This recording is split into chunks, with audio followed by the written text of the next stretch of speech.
Operation Epic Fury might look like a clean win on paper. The US claims Iran's military is nearly gone, missile capability down 90%, drone capacity down 95%. Khamenei is dead. But what now? Destroying a military and controlling a strait are two completely different problems. And right now, the world's most important waterway is effectively closed, and nobody seems to have a clean answer for how to reopen it.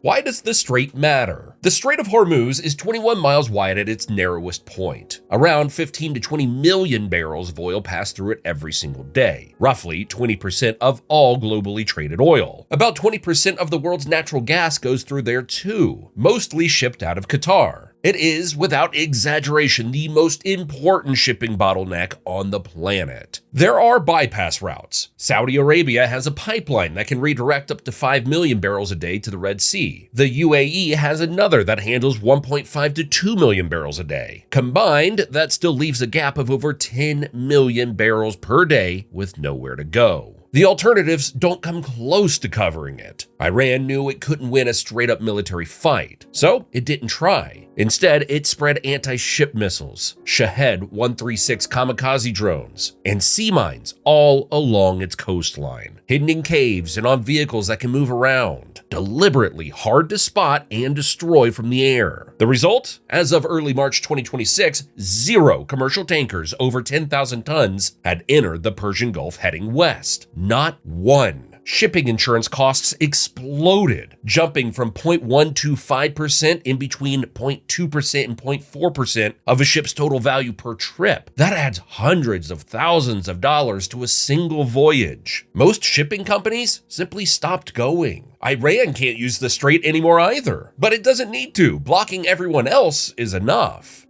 Where are the allies? The US turned to its allies for help. The response was blunt. Germany's defense minister said flatly, "This is not our war. We have not started it." Italy said it would not take part and started pulling its troops out of the region. The UK sent HMS Dragon, a destroyer, but only to protect British bases in Cyprus, not to escort tankers or run any operations in the Gulf. Japan and Australia, both countries that rely heavily on Gulf oil, still refused to send ships. With no allied warships sharing the workload, the US Navy has to handle everything on its own, pushing its carrier groups and destroyers well beyond what they'd normally be doing. Ships that would usually be stationed in the Pacific. Then there's Estonia, population 1.3 million. Not exactly who you'd expect to raise their hand. But Estonia's foreign minister said the country is ready to talk about sending military help if Washington officially asks. And it turns out Estonia has exactly what the US needs right now: 3 mine hunter ships, the EML Admiral Cohen, EML Sakala, and EML Ugandi, recently upgraded with systems built specifically to find and destroy the same type of sea mines Iran has been placing in the strait. Estonia has also trained alongside the US in counter-drone exercises called Digital Shield 2.0. working against the exact same Shahed drones Iran is using right now. The largest military alliance in history said no. A small Baltic country of 1.3 million people said maybe, and that maybe matters more than it sounds.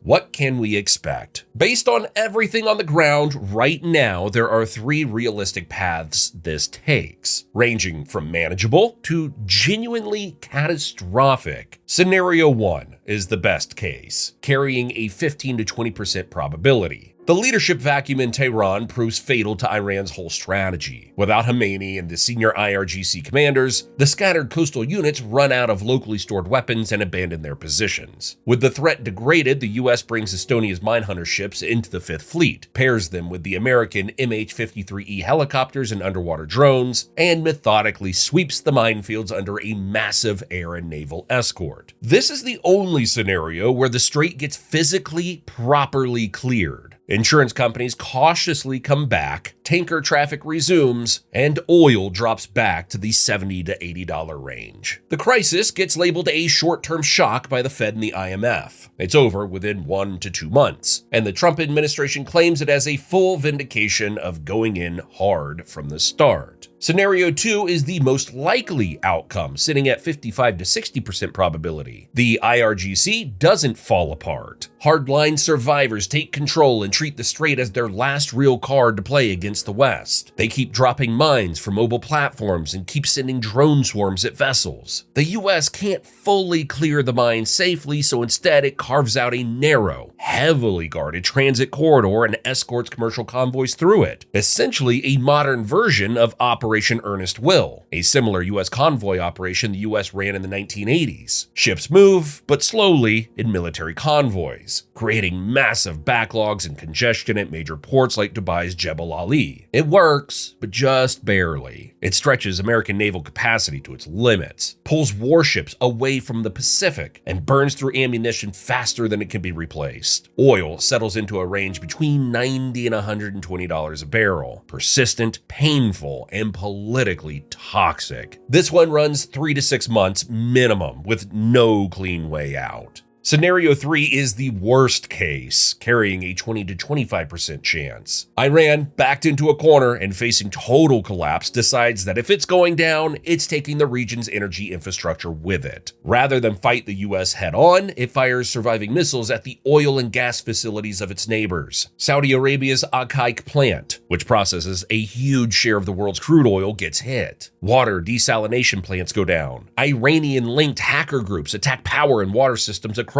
the Gulf at the same time, knocking out early warning systems and disrupting basic services. At that point, the Strait doesn't just become hard to secure, it becomes unreachable. No convoy escort works when American warships themselves are taking serious hits just trying to get close. Oil breaks $130 a barrel and spikes toward $150. Central banks are forced to raise interest rates even as economies shrink, pushing the world into a full recession. And the idea that American military strength guarantees safe global shipping takes a hit it may not recover from for a very long time.